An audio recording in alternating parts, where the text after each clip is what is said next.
Hello everybody. आज हम लोग पंचसकार चूर्ण के बारे में आपसे जानकारी शेयर करेंगे।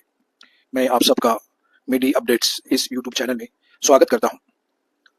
पंचसकार चूर्ण, जिसे ये आयुर्वेद में पाइल्स यानी अर्श के मरीजों के लिए बहुत एक रामबाण इलाज के तौर पर इसको दिया जाता है। जनरली पाइल्स ये बीमारी कॉन्स्टिपेशन यानी बद्धकोष्ठता की वजह से होती है। तो बद्धकोष्ठता पंचसकार चूर्ण का महत्वपूर्ण तरीके से इलाज किया जाता है।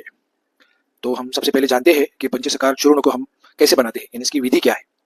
तो इसमें सबसे पहले हमको सौंठ, सौंफ, सेंधा नमक, सनाई और छोटी हरड़, इन सबको सम मात्रा में यानी समभाग मिलाकर कूट छान कर चूर्ण बना ले। इसकी मात्रा 3 से 6 माशे तक रात को गुनगुने पानी से लेना चाहिए।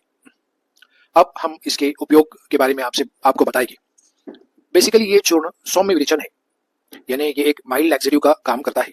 लेकिन दोस्तों, ये माइल्ड लैक्सेटिव होने के साथ साथ हमारे जो आमाशय में अपचित आम होता है, यानी ये डाइजेशन को भी, हमारी जो डाइजेशन की जो प्रॉब्लम है, ये उसको भी सॉल्व करता है।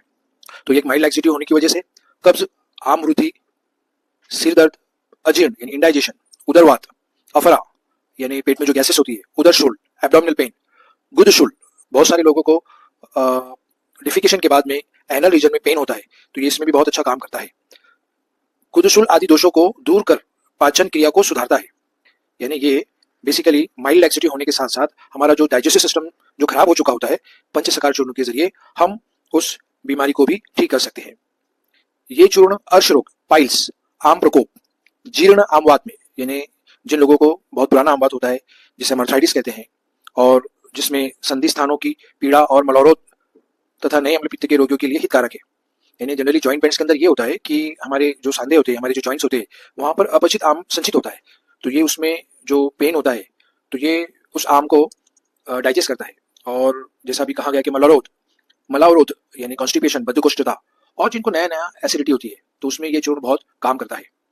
इसके सेवन से आमाशय रस की अम्लता और उग्रता का ह्रास होता है। यानी हमारा जो स्टमक है, उसमें जो डाइजेस्टिव एंजाइम्स होते हैं, उसमें जो अम्लता आती है, तो ये उसको भी कम करता है। यानी जो हमारे स्टमक में, जैसा भी मैंने बताया आपको कि जो अपचित आम होता है, जो रोगों को उत्पन्न करता है, तो इस चूर्ण के सेवन से वो अम्लता कम होती है। आंतों में गए दूषित आम का पाचन होता है। यानी हमारा ये इनडायरेक्टली हमारा डाइजेस्टिव सिस्टम पर इसका बहुत अच्छा इफेक्ट होता है, और नए आम की उत्पत्ति का ह्रास होता है। यानी जो हमारा जो सिस्टम, डाइजेस्टिव सिस्टम अगर बिगड़ जाए, तो उसको ठीक तो करता ही करता है, लेकिन दोबारा उसमें आम की उत्पत्ति ना हो, उसके लिए भी ये बहुत अच्छा काम करता है। इसके अतिरिक्त यकृत पित्त का स्त्राव बढ़ता है, और जिससे छोटी आंतों में होने वाली पचन क्रिया सुधरती है। अभी हमने देखा कि आमाशय, स्टमक, फिर उसके बाद में जो बड़ी आंतें होती है, उस पर भी काम करता है। उसी तरह ये जो हमारे जिस्म में छोटी आंतें होती है, तो उसमें जो छोटी आंत में एक्चुअली जब यकृत यानी लीवर अपना जो बाइल सीक्रेट करता है, तो ये छोटे इंटेस्टाइन में इसका सीक्रेशन होता है, तो जिसकी वजह से वो डाइजेस्टिव सिस्टम का काम होता है। तो ये अपनी छोटी आंतों में होने वाली पचन क्रिया को सुधारता है। यकृत का जो पित्त है, वो पूरा मिलने पर मल में दुर्गंध नहीं होती।